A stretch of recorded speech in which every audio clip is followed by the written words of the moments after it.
जय हिंद जय भारत। जय हिंद जय भारत। और सर क्या हाल चाल है? बस बढ़िया। कहाँ से आ रहे हैं सर? अहमदाबाद। अहमदाबाद से जा कहाँ रहे हैं? दिल्ली जा रहे हैं। किस मंदिर में रहते हैं?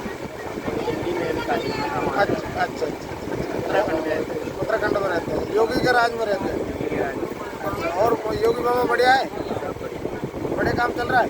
बढ़िया। बढ़िया चलना चाहिए। कोई दिक्कत सफर में कोई दिक्कत आ रही है? आनी भी नहीं चाहिए बाबा, हम बैठे हैं इधर, तुम्हारा छोटा भाई खान साहब बैठा तो उसको दिक्कत नहीं आनी चाहिए। हाँ, दिल्ली तक हमारी जिम्मेदारी है। हाँ हाँ, बात की कोई जिम्मेदारी यहाँ तक कि दिल्ली तक हमारी जिम्मेदारी है।